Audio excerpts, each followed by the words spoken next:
Y bien, pues entonces vamos a cerrar con esta serie acerca de las 7 iglesias del Apocalipsis. 7 lámparas que nuestro Señor se pasea en medio de ellas y que nuestro Señor tiene cuidado de ellas, las custodia, las exhorta, las invita. Y yo espero que esta serie de mensajes esté haciendo eso en nuestro corazón y que no cometamos el error de decir, esto no es para mí. O de oír y decir, bueno, pues se escucha muy chido, pero yo no puedo, no tengo tiempo, estoy muy cansado, estoy muy abatido en mi espíritu como para intentarlo. Vamos a Apocalipsis 3:14 entonces, donde vamos a leer el mensaje a la iglesia de Laodicea. Adiós, perdón.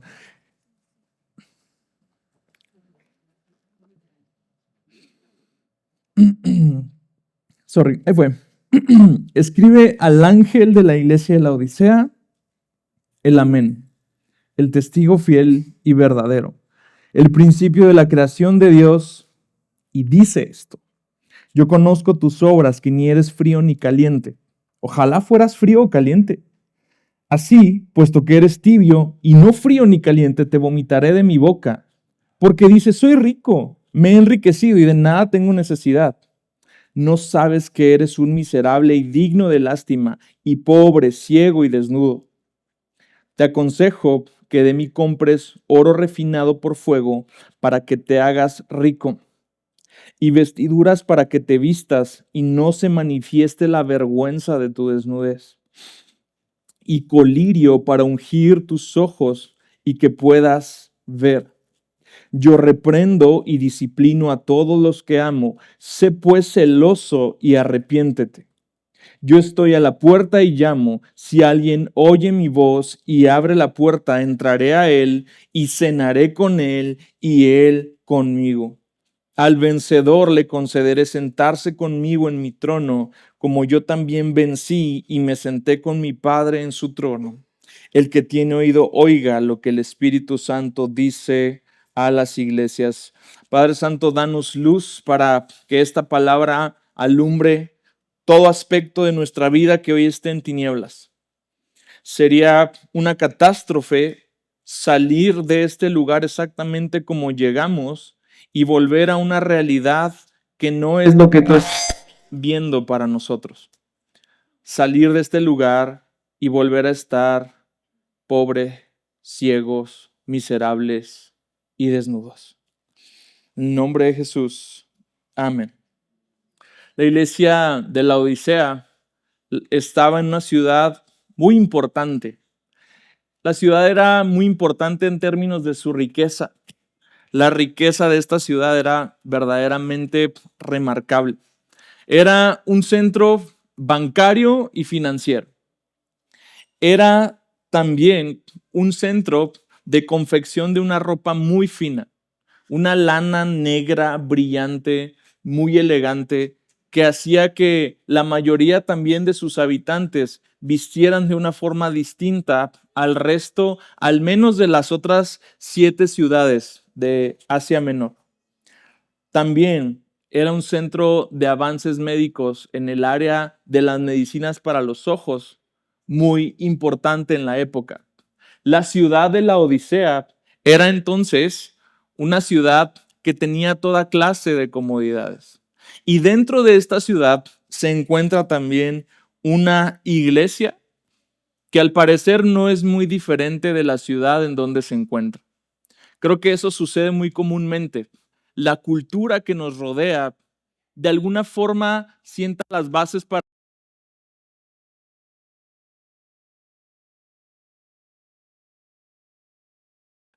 Muchas veces la cultura de la ciudad se refleja directamente en la vida de la iglesia.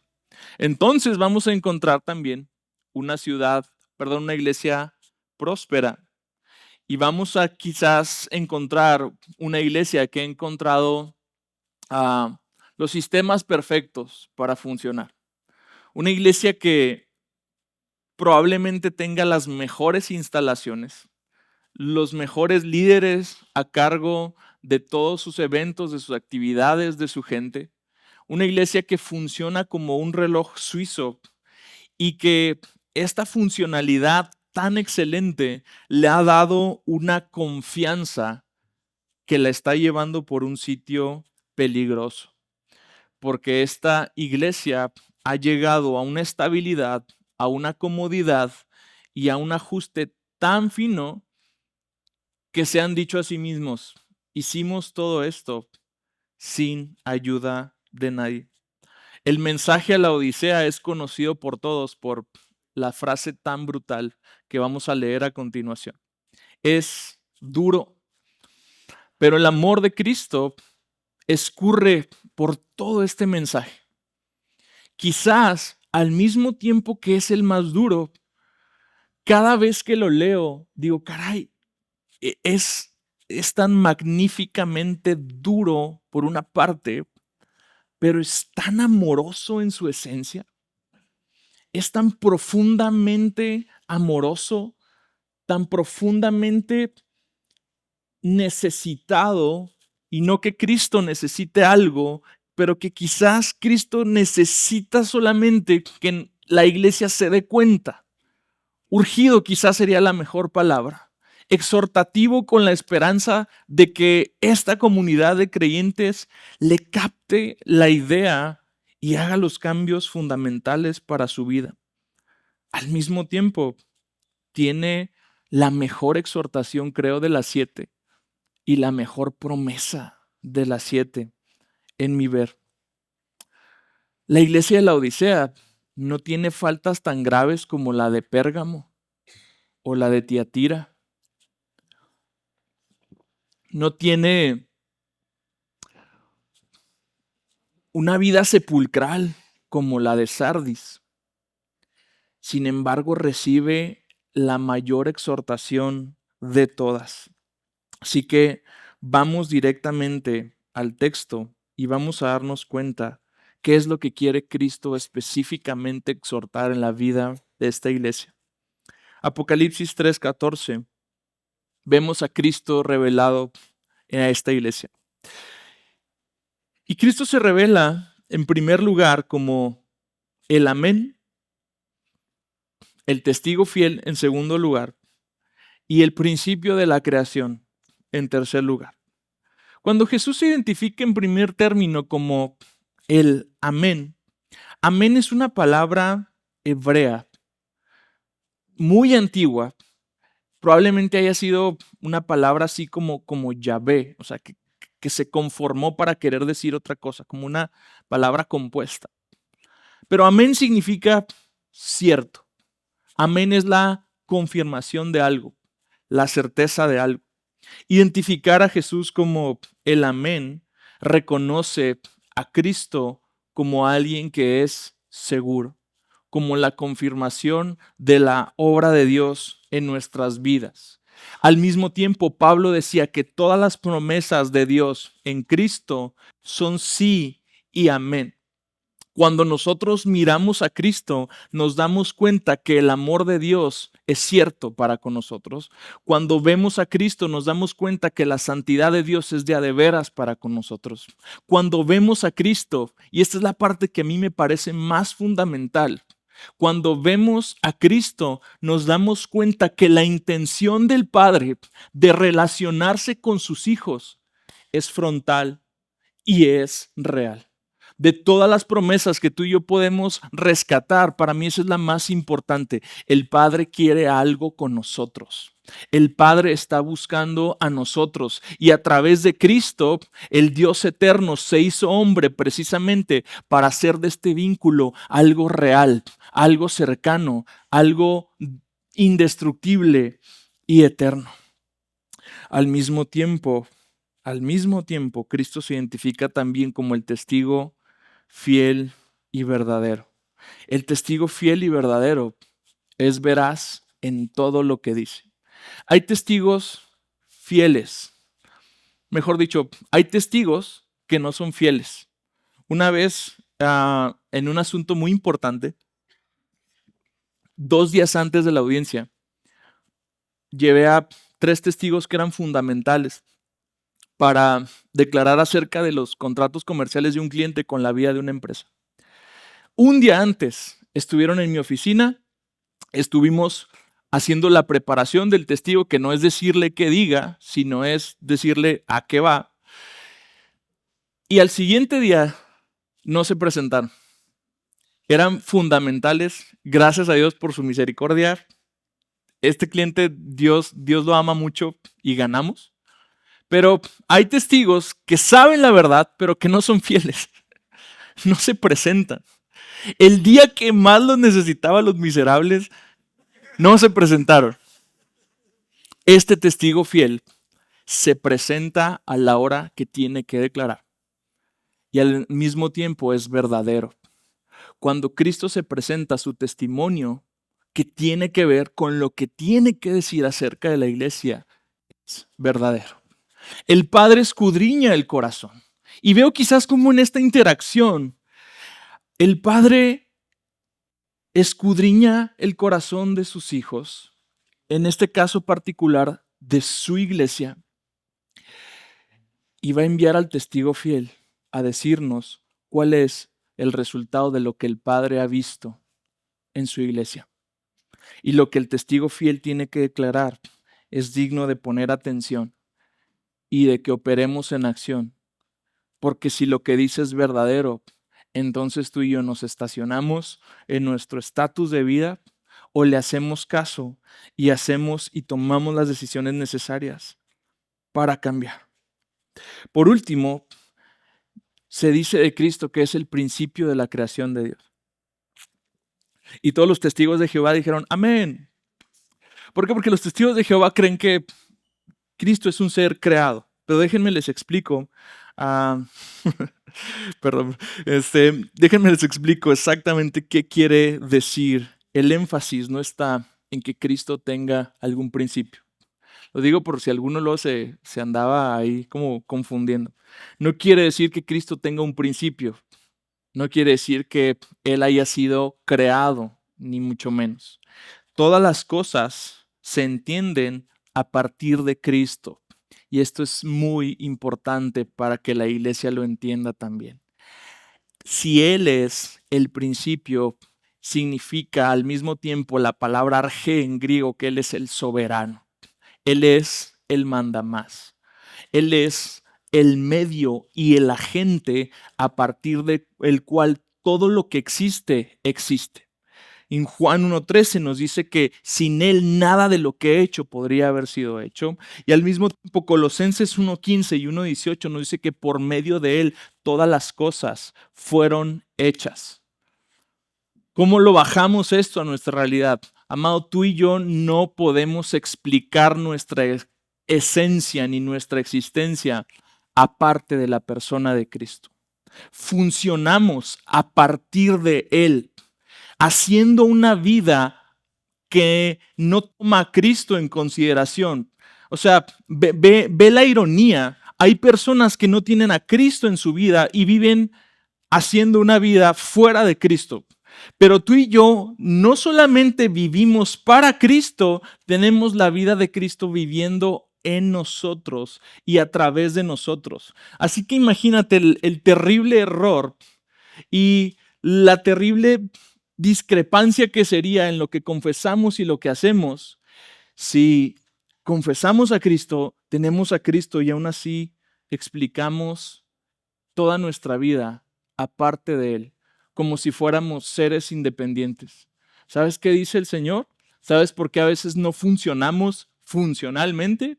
Existimos, inhalamos aire y hacemos todo lo que hace un ser vivo, pero nuestra vida en abundancia y nuestra vida eterna no está operando porque dice el Señor, apartados de mí nada pueden hacer. La vida de la vid verdadera no está circulando por nuestras venas y por eso nos estamos poco a poco secando. Poco a poco nos vamos relajando. Poco a poco nos vamos enfriando porque queremos vivir una vida independiente a partir de Cristo. Todo lo que somos, todo lo que hacemos se explica con Él como el principal. Y dice la crítica entonces a esta iglesia. Yo conozco tus obras. Y aquí viene el pacatazo. Que ni eres frío ni caliente. Ojalá fueras frío o caliente. Así, puesto que eres tibio y no frío ni caliente, te vomitaré de mi boca. La próspera ciudad de la Odisea tenía por ahí escondidillo un pequeño pero grave problema. No tenían fuentes cercanas de agua potable. Para traer su agua tenían la ciudad de Hierápolis, ahí cerca. Para traer su agua tenían como segunda opción la ciudad de Colosas, que estaba un poco más lejos. El problema era que al traer el agua de Hierápolis, que eran aguas termales, llegaba a la ciudad tibia. Y el problema de traer las aguas frías de Colosas es que llegaban a la ciudad tibias. Entonces, los visitantes de la Odisea tenían severos problemas al consumir el agua que esta ciudad tenía. El agua era totalmente desagradable. Y de aquí viene la crítica que Cristo le hace a la iglesia. Cuando Cristo dice, ojalá fueras frío o caliente, no te está invitando a la apostasía. No te está invitando a que digas, o estás conmigo o te sales. La invitación de Cristo es muy puntual. Sirve para algo. Porque el agua fría quita la sed. Es refrescante. El agua caliente te haces un tecito de manzanilla, te haces un tecito de lo que quieras, de gordolobo para la tos, de ahorita les paso los remedios de los tés que tengo. Es medicinal. Te das un baño en aguas termales y es genial para los dolores que traigas ahí por la bola de años que ya se carga. Pero el agua tibia no sirve para nada. Bueno, sí sirve para una cosa. Las prácticas médicas de la antigüedad utilizaban agua tibia para provocar el vómito. Así que entonces, tiene razón el Señor al decir, por cuanto eres tibio te vomitaré. Es que no es una amenaza. Es que no es un capricho. Es una realidad inevitable. La tibieza espiritual es realmente la falta de utilidad en el reino. No es que ores a veces sí y a veces no. No es que busques involucrarte nomás tantito en algunas cosas en la iglesia. La tibieza espiritual realmente es un estado de pérdida absoluta de la capacidad de ser influyentes en el reino de Dios. Y con cierta severidad, si hacemos una lectura más severa en base a lo que está diciendo Cristo, la tibieza espiritual tiene como consecuencia que no podamos permanecer en el cuerpo de Cristo. Te vomitaré. No hay permanencia en el cuerpo de Cristo para una persona que está en ese estado de tibieza. Una persona fría no es la que no ora. Una persona fría es la que tiene una función muy marcada.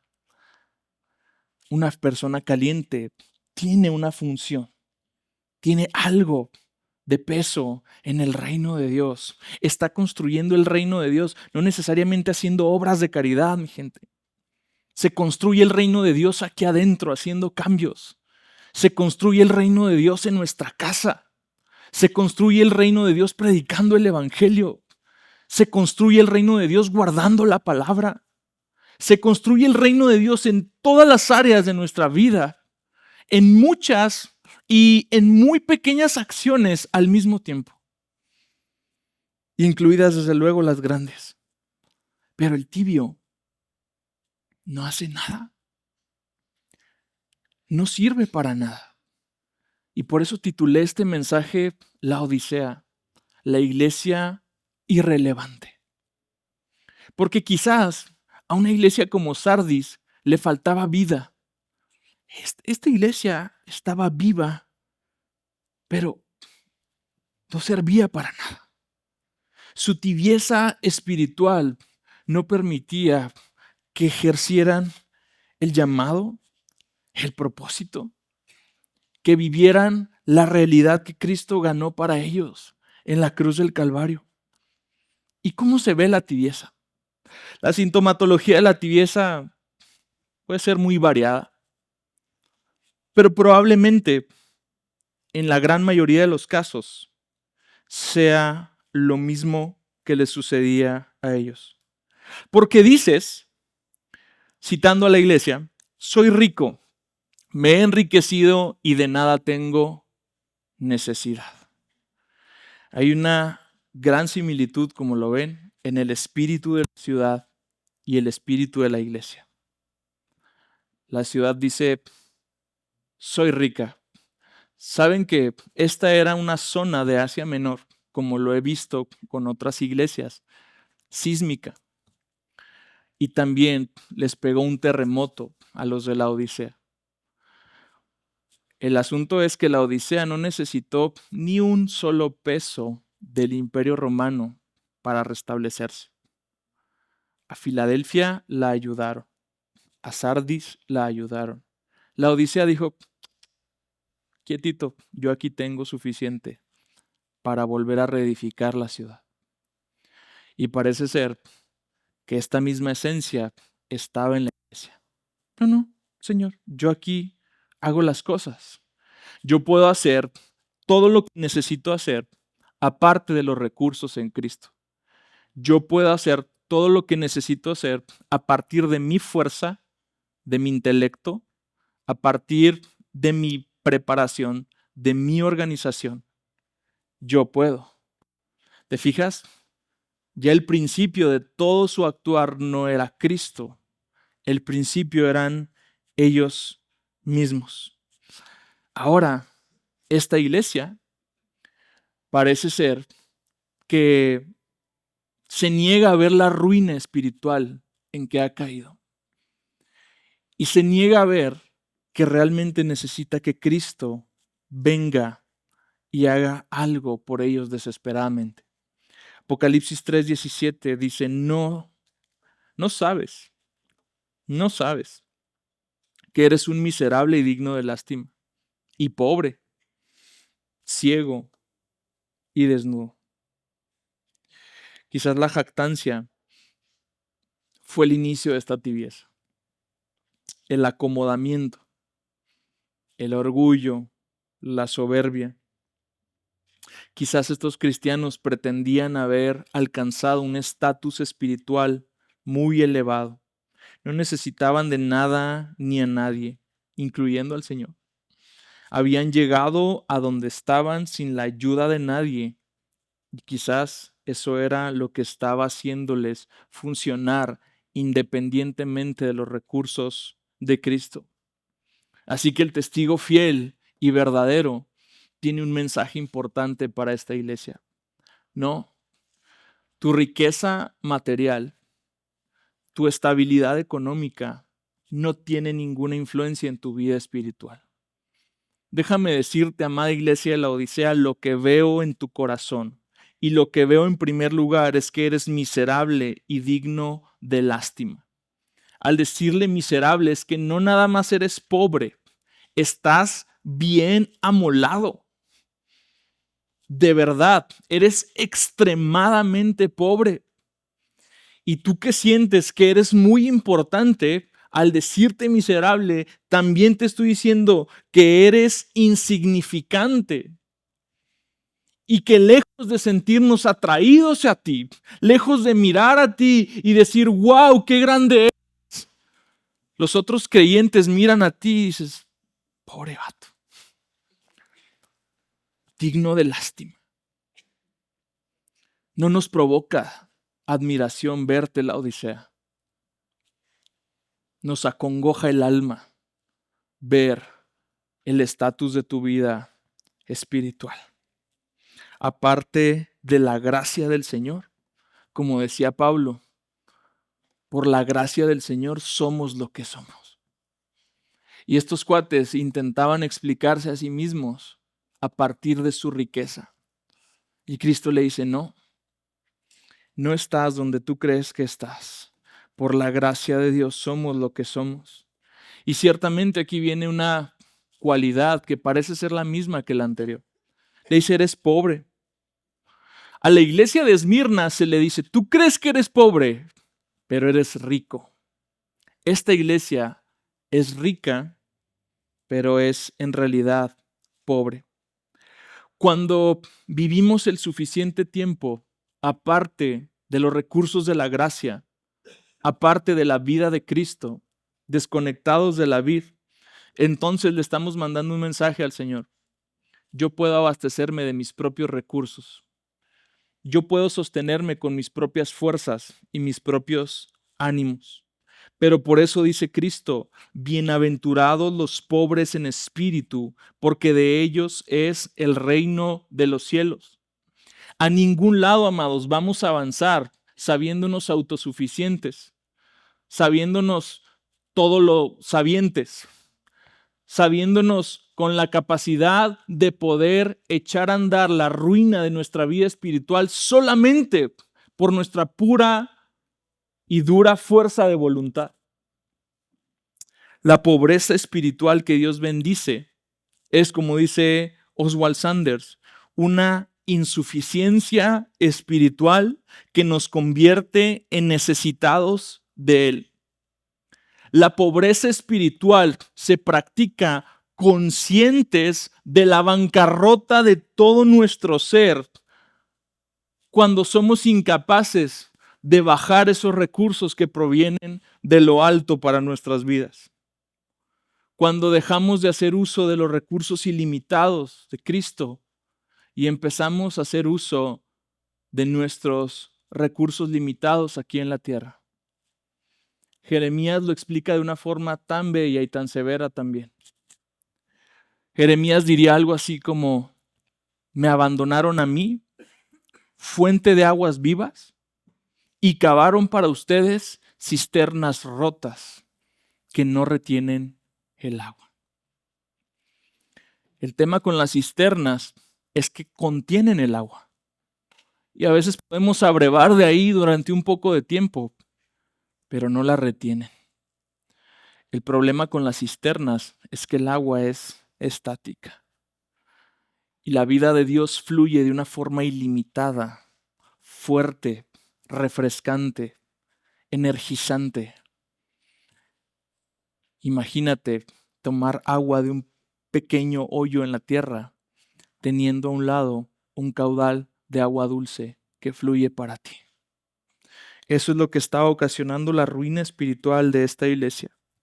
Además de ello, se agregan dos cualidades más: ciego y desnudo. Ciego por su incapacidad para ver cuál es su estatus, cuál es la condición de su corazón. O ciego quizás también por la incapacidad de reconocer en dónde se encuentra. No hay más ciego que el que no quiere ver, ¿no? Y quizás el Señor se los había estado mostrando y ellos simplemente dicen, no puede ser. Soy rico, estoy acomodado, estoy bendecido. Mira todo lo que tengo.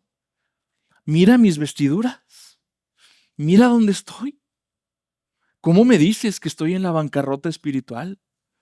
¿Cómo me dices que necesito más recursos de la gracia? ¿Cómo me dices que mi vida está yéndose por el drenaje?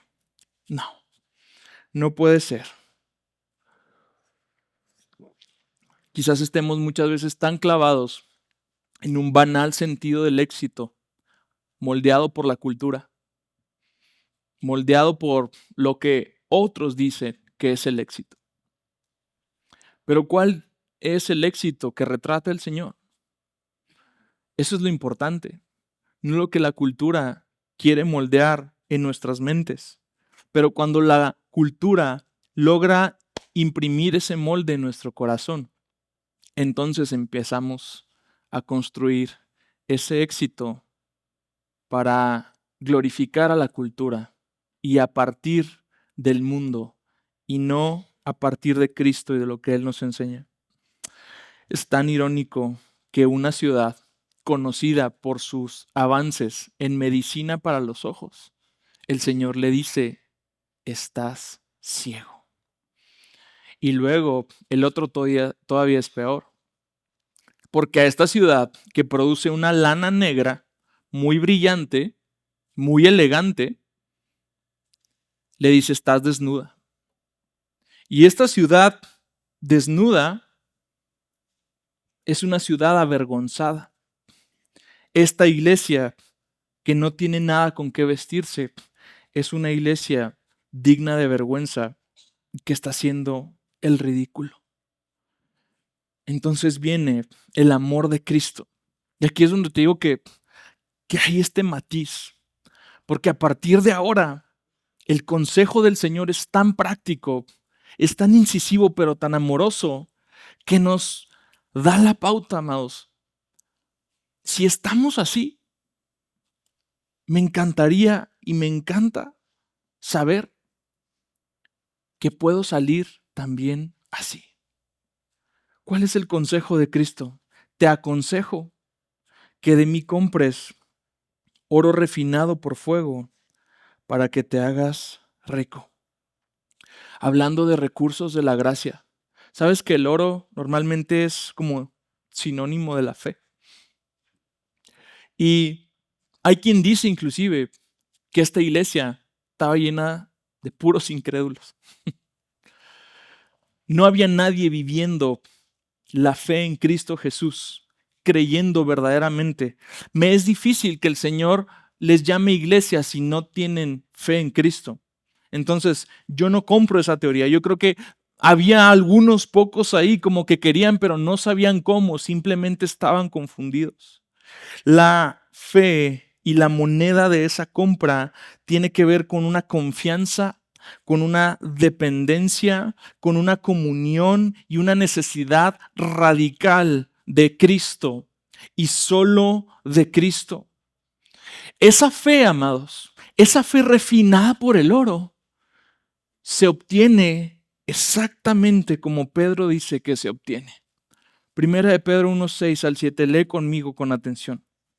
En lo cual ustedes se regocijan grandemente, aunque ahora, y aquí viene el punto, por un poco de tiempo, si es necesario, sean afligidos por diversas pruebas. Y como dijo Vicente Fernández, enmudeció el palenque.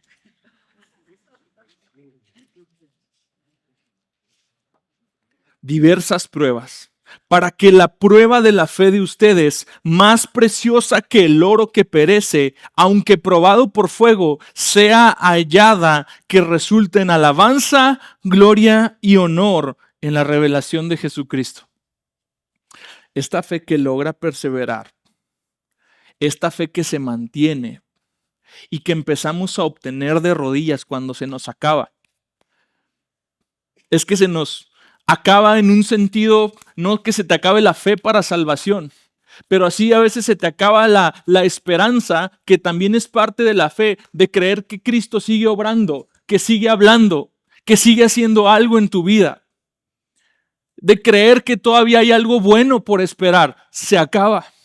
Por eso se llaman recursos. Y cuando tú y yo perseveramos en la prueba y buscamos esos recursos que vengan de parte de Él, entonces es cuando viene este financiamiento divino. Pero este no es una moneda que perece. Esta es una moneda que persevera. Esta es la fe que se va refinando. Esta tensión entre el ya pero todavía no. Esta tensión entre la espera constante de una respuesta que no llega. Esta tensión entre guardar la fe o ser seducido por la porquería del mundo. Esta tensión entre negar lo que creo y abrazar cualquier otra mentira que me estén contando de afuera es la que va refinando la fe. Simplemente esta iglesia no vive en esta tensión. Y me preocupa demasiado que nuestra aspiración de vida sea vivir libres de toda tensión, sea vivir libres de toda fricción, de todo problema. ¿Quieres vivir libre? Si Cristo permitiera eso, te estaría abriendo la puerta de la tibieza de par en par para que eches a perder tu vida. Lo interesante es que esta tensión o refina la fe o demuestra que no hay fe. La tensión del sufrimiento siempre va a demostrar cuál es el recurso del cual estamos abasteciendo nuestra vida. ¿Cuál es el refugio al que acudimos cuando todo se está derrumbando? Un poco de sufrimiento te lo va a demostrar. Un poco de tensión, un poco de desesperación te va a decir que tu refugio son tus hijos, que tu refugio es el dinero, que tu refugio es el alcohol, que tu refugio son los amigos. ¿Y qué va a hacer un Dios amoroso? Te va a cerrar la puerta a ese refugio. Porque se te va a caer encima junto con todo tu mundo. La fe más preciosa que el oro se obtiene pagando el precio de la perseverancia, pagando el precio de la paciencia, pagando el precio de la espera. Una fe auténtica resulta de la prueba y quizás, a diferencia de la no fe o de la fe falsa que se practicaba en la Odisea, la fe de la Odisea nacía de la comodidad. Al mismo tiempo, Jesús le dice, ay Dios, se me perdió. Compra oro refinado por fuego para que te hagas rico y luego vestiduras blancas para que te vistas y no se manifieste la vergüenza de tu desnudez. En contraste con la hermosa lana negra brillante de los laodicenses, Jesús ofrece un vestido blanco que es el indicado para cubrir la vergüenza de la desnudez. La ropa blanca en todo el libro de Apocalipsis significa santidad y justicia. Esta iglesia se cubría y se adornaba con sus fuerzas y sus logros, pero además se cubría con su propia justicia. ¿Sabes qué me he dado cuenta? Que los chihuahuenses son y somos, me tengo que incluir, muy dados a nuestra propia justicia, a nuestro propio sentido de virtud. Creer que porque no nos levantamos con la idea de hacerle daño a nadie, ya merecemos el mundo. Ya merecemos el aplauso, el reconocimiento. Una autojusticia increíble que provoca muchas veces en nuestro conflicto el estatus de ir a quitar la paja sin remover la viga. De ser tremendamente legalistas entre nosotros y luego ir como esta parábola de los dos deudores con el Señor, perdóname todo. Y cuando nos toca dar el perdón, metemos a la cárcel a nuestros deudores. Esta justicia que me dice, no, yo estoy bien. No, ¿cómo que soy pecador? ¿Cómo que me sigo equivocando? Sí, pero pues no me equivoco, ¿no? Mis pecados son respetables de cuello blanco.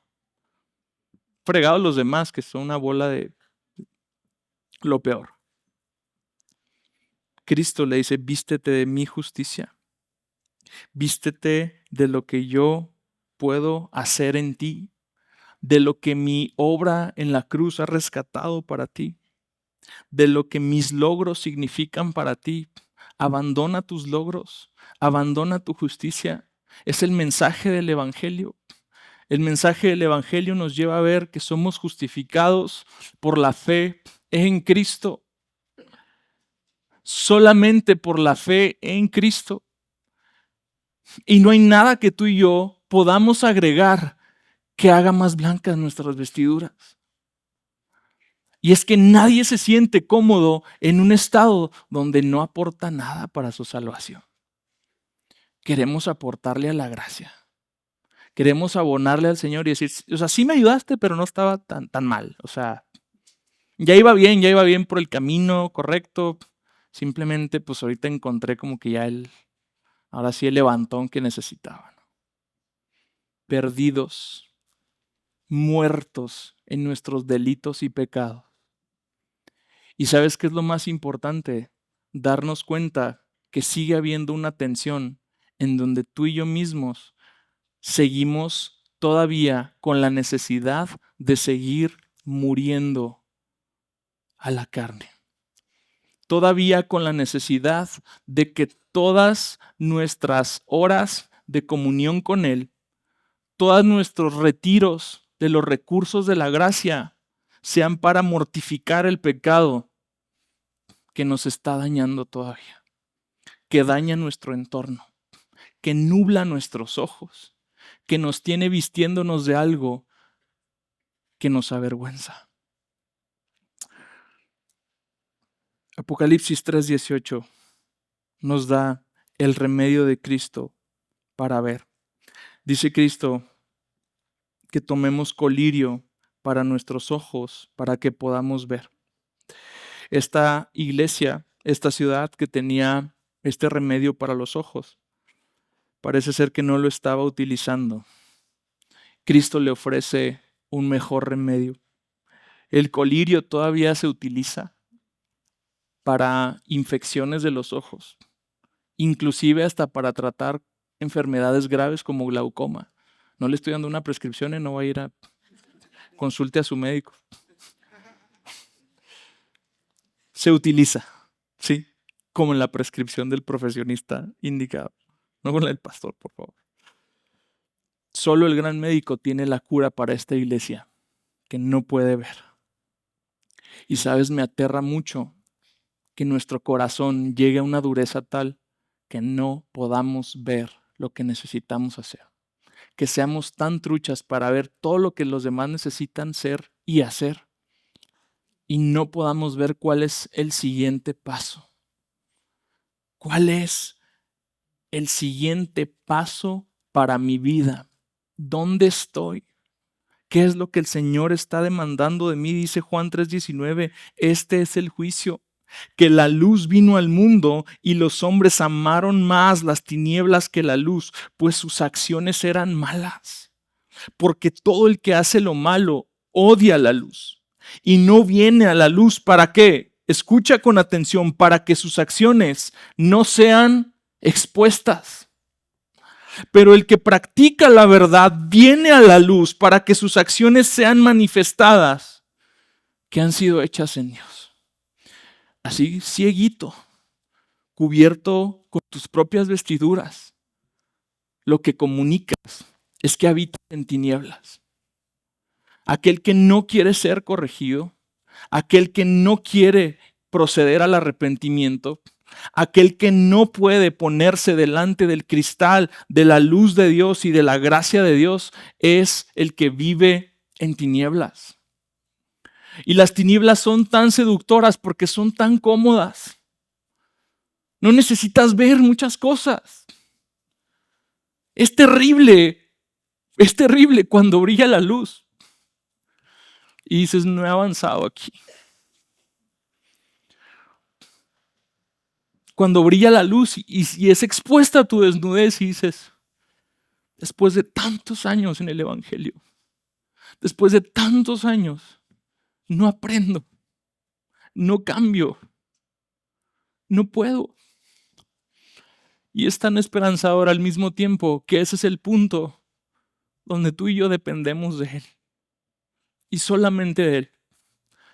Ese es el punto en donde nos tiramos a los pies de la cruz y bajamos los recursos de la gracia. ¿O sabes qué? Seguimos cubriéndonos con nuestras tinieblas. Sigo ahí cómodo. Sigo ahí diciendo, no, estoy bien. No necesito seguir viendo qué estoy haciendo mal. No necesito seguir analizándome. No necesito seguir dependiendo de Él para dar un fruto de santificación en mi vida. Nuestras obras por sí solas no son el fruto de santificación. Algo tiene que cambiar aquí, que luego se comunica acá. Y esa es la dinámica del Evangelio. El cambio siempre, siempre, siempre es de adentro hacia afuera. Y hay un montón de cosas que el Señor nos va a ir revelando. Yo espero que cuando el Señor vaya poniendo, hay momentos en nuestra vida de ver un área en particular. No necesitas verlas todas al mismo tiempo. El problema es que veas algo. El asunto es que cuando brille la luz tú digas, ok, necesito la luz. Ya me di cuenta de mis tinieblas. ¿Qué hago, Señor? Y el problema sería que tú vieras la luz y te escondieras. Finalmente, el amor de Dios se manifiesta con la exhortación final. Yo reprendo y disciplino a todos los que amo. Sé pues celoso y arrepiéntete. Cristo ama a los cristianos de la Odisea. Cristo ama a esta gente arrogante, a esta gente tibia, a esta gente llena de autojusticia. No se sale de los confines del amor de Cristo. El amor de Cristo no es cruel, pero puede ser, como es en este mensaje, duro. La disciplina que educa y que produce arrepentimiento y cambio es lo que el Señor extiende a las iglesias de la Odisea. El cambio que el Señor espera necesita acción. Yo te exhorto y te aconsejo que de mí compres, que hagas cosas, que te pongas el colirio, que te vistas. No va a llegar el cambio así nada más esperándolo. Necesitamos acciones concretas. Y ahí es donde necesita brillar la luz. ¿Cuál es el siguiente paso que el Señor alumbra de esas acciones que Él ya mostró para salir de estos pantanos de tibieza para nuestra vida? Aquí el maravilloso antídoto contra la tibieza. Sé pues celoso. Ya soy celoso, Señor. Pregúntale a mi esposa. No. Ese celo débil, inseguro, atemorizado. No es. El celo, la palabra griega para celo es seo. Se traduce como ser ferviente. Ferviente. Se utiliza cuando se habla, por ejemplo, de Apolos como predicador que era ferviente en espíritu, que hablaba y enseñaba con exactitud las cosas referentes al Señor. Se utiliza en Romanos 12:11 cuando Pablo nos dice, no sean perezosos en lo que requiere diligencia, sino sean fervientes en espíritu, sirviendo al Señor. Sean celosos en espíritu, sirviendo al Señor. El celo que la iglesia tibia necesita es un compromiso intenso hacia el Señor Jesús otra vez. Es una devoción a la causa de Cristo.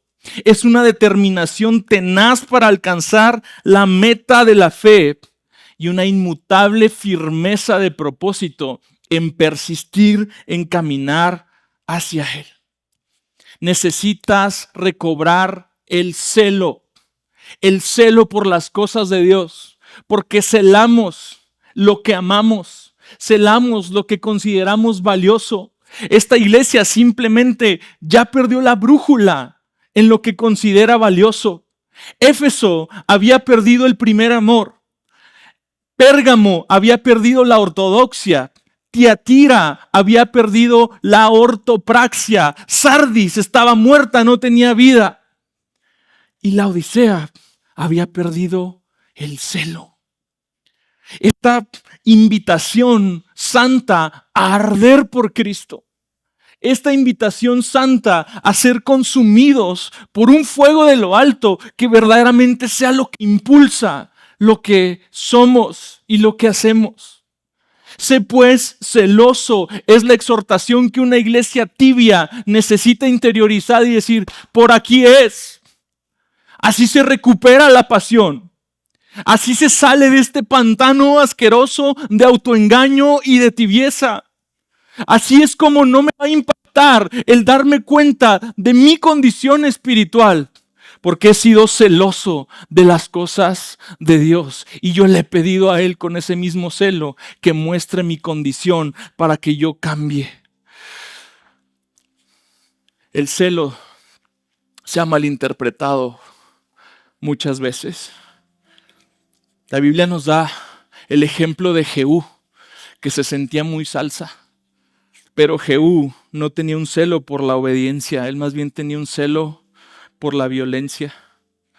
El celo malo es cuando es un celo por lo trivial, cuando es por orgullo, cuando es apresurado, cuando es así nada más una llamita que prende y se apaga rápido, se desvanece. Cuando despierta controversias innecesarias, cuando divide, cuando resiste la autoridad. El celo falso es calor sin luz. El celo del Señor es ambas. No es pura pasión, no es el puro calor de la emoción, es el enfoque de nuestros afectos. Nos dice y nos guía como una brújula hacia amar las cosas que Dios ama. Cuando el Señor Jesús vuelca las mesas en el templo, se cumple este texto que dice: el celo por tu casa me consume, que viene en los Salmos. No era volcar las mesas por el solo hecho de volcarlas. Había un celo por la santidad y la pureza de ese lugar y lo que se había convertido. Y con los lentes correctos podamos ver, ojalá, nuestra vida y empezar a volcar un montón de porquería que se ha venido acumulando a lo largo del tiempo. Ojalá seamos así de celosos para dejar de tolerar lo que hemos tolerado toda la vida. Ojalá seamos así de celosos para recuperar el primer amor, a recuperar la brújula de la sana doctrina, a recuperar la dirección de cómo esa doctrina se vive, a recuperar la vida que se nos va por la mediocridad. No es sorpresa que esta bello exhortación se encuentre en la última, porque parece que con esta no solo la enciendes a esta, las enciendes a todas. Sé pues celoso y arrepiéntete, como diría J.C. Ryle, pastor anglicano del siglo XVIII. Un hombre o mujer celoso no solo es sincero, entregado, comprometido y ferviente en espíritu. Un hombre celoso solo ve una cosa, solo le interesa una cosa, solo viven para una cosa, y esa cosa es agradar a Dios, ya sea que viva o que muera, ya sea que sea rico o sea pobre, ya sea que agrade a los hombres o los ofenda, ya sea que lo vean como un sabio o un necio, ya sea que reciba honor o vergüenza. Todas esas cosas no le preocupan al hombre o a la mujer celosos. Él solo arde por una cosa, y esa cosa es agradar a Dios y avanzar su gloria. La temperatura de la cultura es muy tibia. No te vincules tanto a algo. Tienes que estar abierto. Sí, tienes que estar abierto en sabiduría, a la sabiduría del Señor. Búscala. Pues no te dice Proverbios que está en las aceras y en las plazas gritándote. Tienes que ser receptivo, sí, claro. Me dice Santiago que sea tardo para hablar y pronto para escuchar. El ser celoso no me va a convertir en alguien duro, irracional, intratable. Pero el ser celoso va a marcar una brújula de a dónde rayos va mi vida. ¿Y qué tengo que hacer para agradar a Dios y darle gloria con todo lo que hago? Porque si yo celo ese objetivo, eso va a dar la luz para que todas las otras cosas se vayan acomodando. Y ya por fin dejemos de ser niños necesitados de leche, guiados por todo viento de doctrina, todos ofendibles, todos temblorosos, todos débiles cuando se viene la prueba, todos necesitados siempre.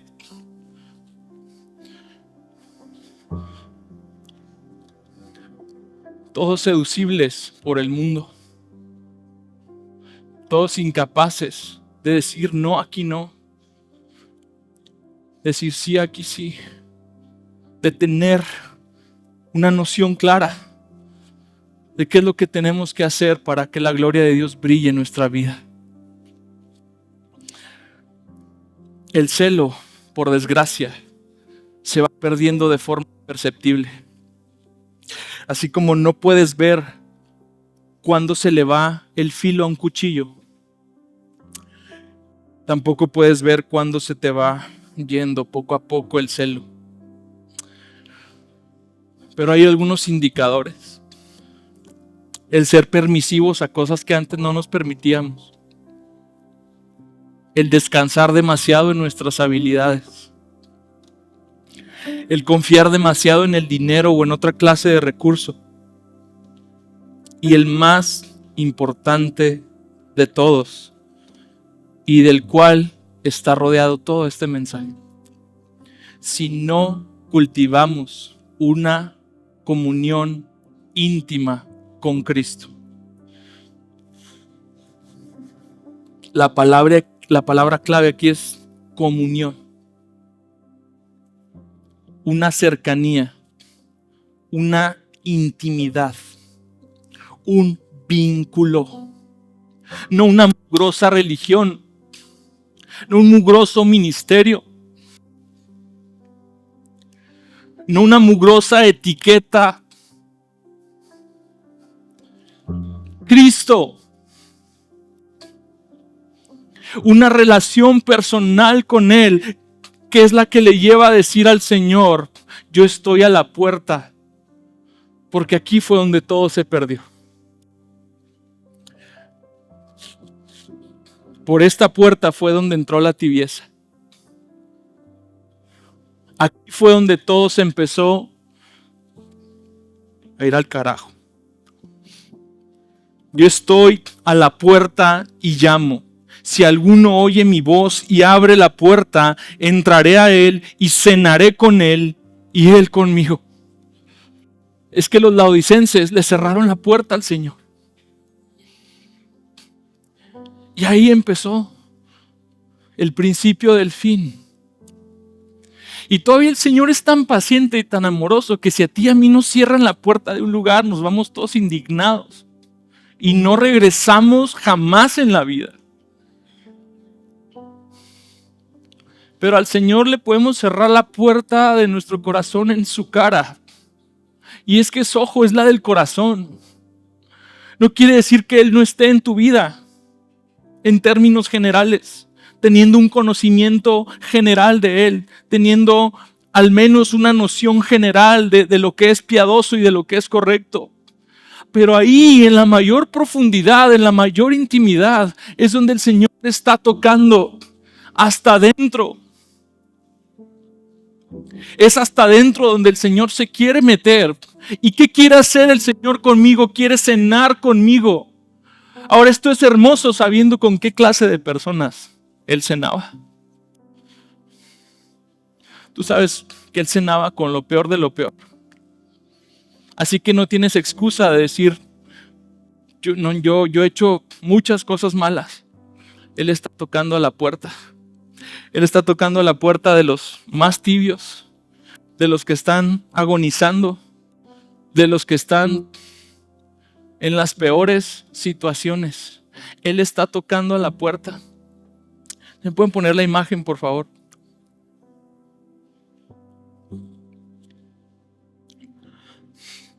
Él está tocando a la puerta de nuestro corazón.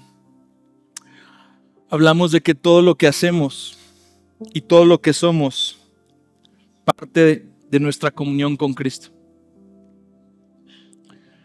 William Holman hizo esta pintura y se la presentó a un amigo. Y el amigo le dice: le falta algo, ¿no? Falta como la chapa de afuera para que se abra. Le dice: amigo, esta no es una puerta cualquiera. Esta es la puerta del corazón. Solamente la puedes abrir desde adentro. La promesa de Cristo de saber que cenará con nosotros, la encuentro la más hermosa de todas.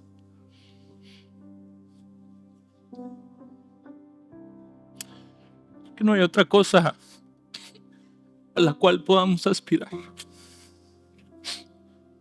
Ni los tronos, ni las coronas, ni las columnas en el templo del Señor, ni la corona del vencedor, ni las vestiduras blancas. Él nos llamó para estar con Él.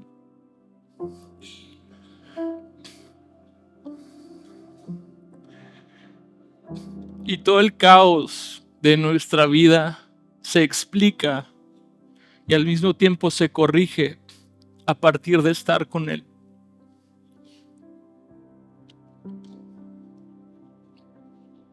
Y dejarlo entrar. Asegúrate que en medio de todas tus actividades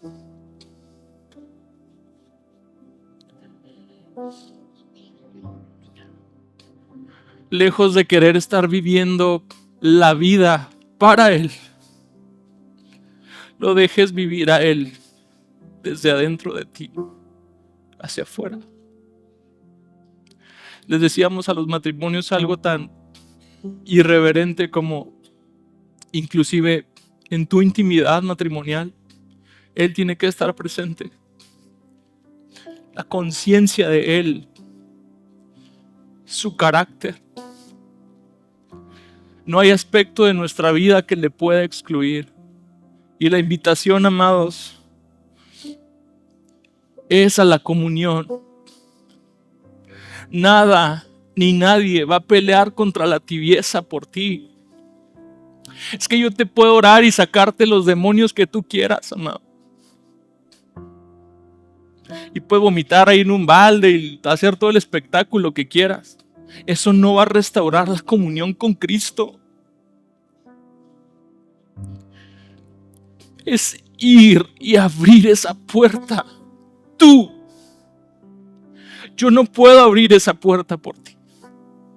Estaba jugando con lo de los demonios. Finalmente, la promesa es: al vencedor le concederé sentarse conmigo en mi trono, como yo también vencí y me senté con mi Padre en su trono. El que tiene oído, oiga lo que el Espíritu dice a las iglesias. Quiero que tomemos la Santa Cena. Me hacen favor de ponerse de pie. Me hacen favor también de apagar las luces.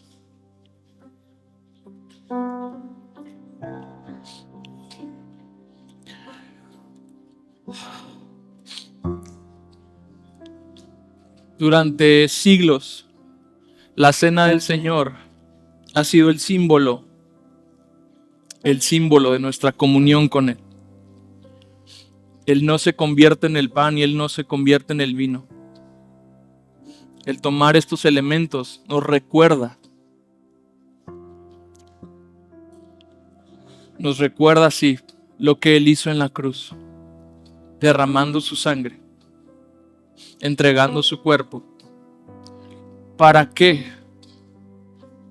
Es que si tú me dices, Él murió en la cruz para perdonar mis pecados, yo creo que la respuesta sigue incompleta.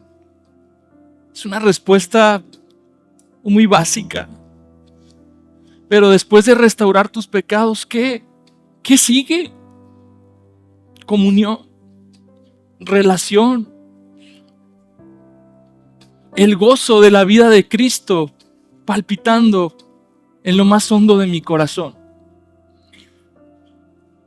El gozo de Cristo recorriendo mis venas y vivificando todo lo que hago.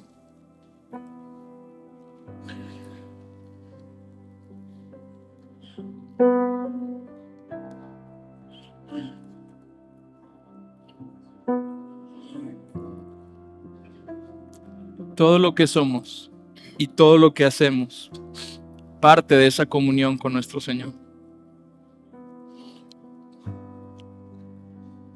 Me hacen una seña cuando hayan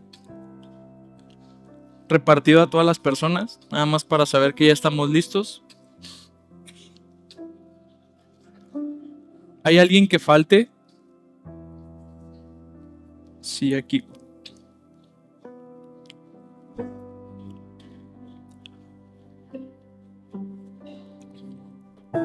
Hicimos abrir con la mesa puesta, precisamente como otro recordatorio, otra señal. Cuando tú estás esperando un invitado, lo primero que se arregla es la mesa. Y muestra la hospitalidad y la disposición a recibir a alguien y a recibir a esa persona en tu casa. Y pusimos así la mesa para prepararnos para cenar con el Señor. Él es nuestro invitado en esta tarde. ¿Cómo estamos con los elementos? Creo ya.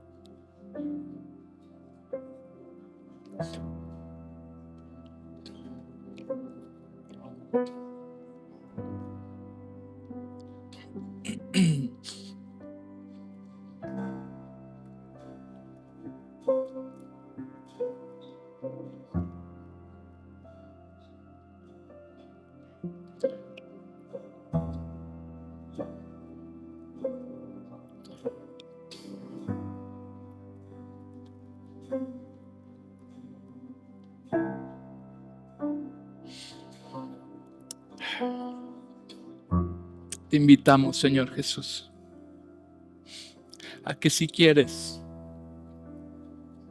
podamos conectar contigo en esta tarde. Perdónanos por tanta tibieza.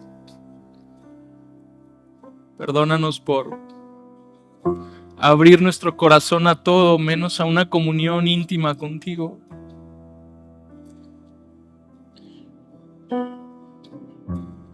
Llévanos a recuperar ese celo santo. Llévanos a buscar agradarte a ti por encima de todo lo demás. Queremos recobrar todo lo que hemos perdido, Dios, en estos años de tibieza.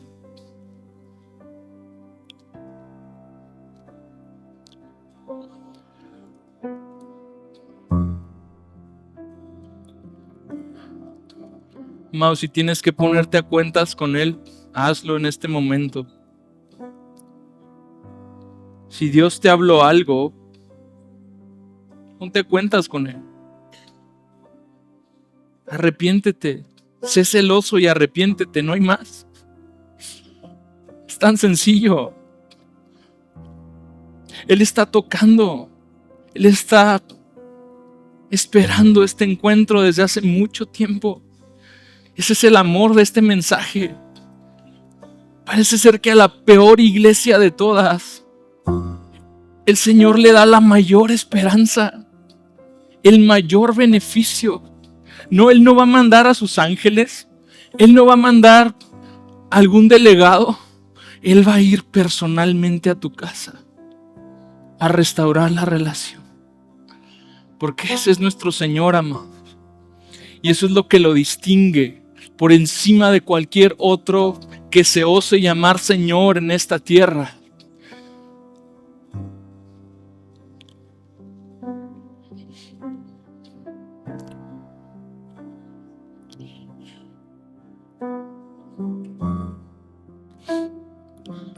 Si estamos listos, entonces vamos a tomar el pan,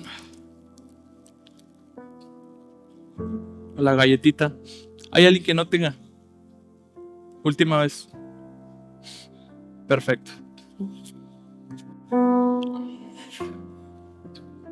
Padre, gracias por entregar tu cuerpo por nosotros. Gracias porque ahora nos has hecho parte de este cuerpo. Somos uno en ti. Somos uno con todos los otros que alrededor del orbe confiesan que tú eres el Señor y el Salvador de sus almas. Somos uno, Dios, en Cristo. Y no haremos nada que nos haga salir expulsados de tu cuerpo.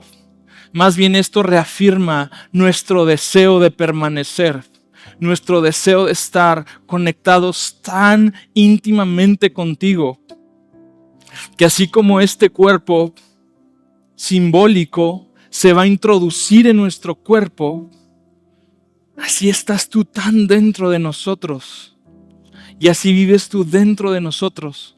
Toma conmigo la galletita, ma.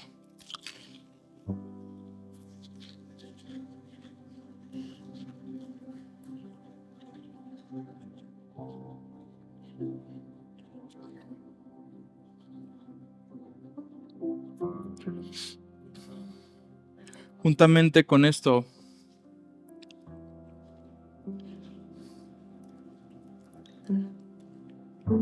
Señor, queremos beber de esta copa del nuevo pacto.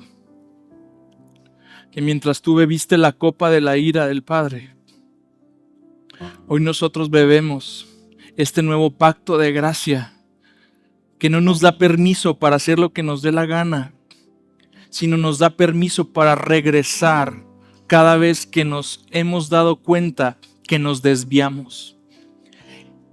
Y me da la fuerza para no desviarme otra vez. Y me da otra vez la perspectiva correcta para recobrar lo que he perdido. Llámese celo, llámese pasión, llámese comunión. Este pacto me permite otra vez regresar al lugar de las promesas y del gozo y de la esperanza en Cristo. Vamos a tomar la copa.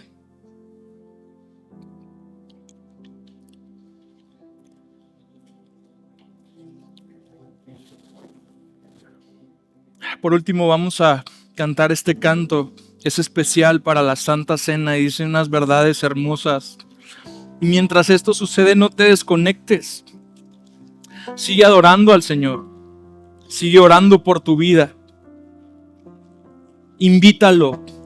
No a que llegue hoy y se salga en la tarde, a que se quede.